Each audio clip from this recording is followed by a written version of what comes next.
All right, so the A's lost to the Seattle Mariners on a walk-off, 2-1 final score. And the A's find themselves sort of on the wrong side of history as the Mariners, winning this game, clinch a postseason spot for the first time since 2001, 21 years. Crazy. It was the longest playoff drought, active playoff drought in sports, and it's over after this game. The Mariners win 2-1, like I said, on a walk-off. I mean, their fans are very excited, as they should. Adolescent Mariners fans haven't ever experienced postseason, so it's big for them. I mean, I hate to say it, but they're probably going to lose pretty early on. I have them probably losing the wild card round. But besides the point, Mariners, they've done it finally. It's taken them forever. So yeah, the A's had a really good game from Waldichuk. He had a career high 8 strikeouts, but unfortunately the A's couldn't follow through with his good performance. So Ty France got an RBI double in the bottom of the first, and that made it 1-0 Seattle. However, Shea Langoliers got his 4th homer of the year, crushed one to left. It was a solo shot, and that made it 1-1, and the A's found themselves back in the ballgame. The Mariners had some good defense, and they finally walked it off. Like I said, Cal Raleigh got a walk-off homer off Domingo Acevedo to right field, bottom of the 9th. I mean, crazy that they made the playoffs, crazy that they clinched it on a walk-off homer. Like I said, I mean, it's exciting for them for sure.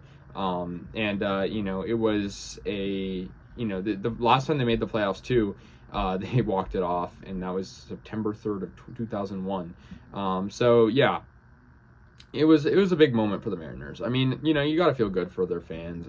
Like I said, the fact that they're getting excited now, it doesn't really mean anything because they're probably not gonna win at all in the playoffs. They're obviously not gonna win they're obviously not gonna win the division. The Astros did. So, it's just they don't have a great spot. They had Logan Gilbert on the mound. He had a good game. Not quite as good as Waldichuk. Waldichuk had a great pitching performance, and the A's bullpen was pretty good up until Acevedo. I don't know what happened with him, but, that's the way it was. The A's hitting tonight, it was just very sparse. Langoliers had, the only decent hit. Other than that, Kemp and Diaz got hits, but that was literally it. Hardly any base runners for the A's. I mean, this game was just sort of lackluster. But, it doesn't even matter at this point. We only have, 5 games left. It's, it's just time to look forward to the next season. But, the A's, they've had good moments this season, and I just feel like this game was a good example of how they have had bad games, which has just been, not getting many base runners and choking with pitching. So, that's kind of the way it was. The A's will play the Mariners 2 more times in this series. We haven't had much success against them this year. We have beaten them a few times here and there, but yeah, like I said, it's our second to last series. Then we'll have the Angels 3 times at home, and then we will be done with the A's for this year. Then, obviously we have actually after this loss, we've clinched the best odds for the number 1 pick in the draft. There are 3 teams that will get it. Nationals are one of them. We're one of them. There's one more. And it's a lottery system this year, so we don't really have a great chance in the grand scheme of things. I think we have a 16.5% chance of getting that number 1 pick. But, we'll see what we can get. Hopefully a top 5 pick.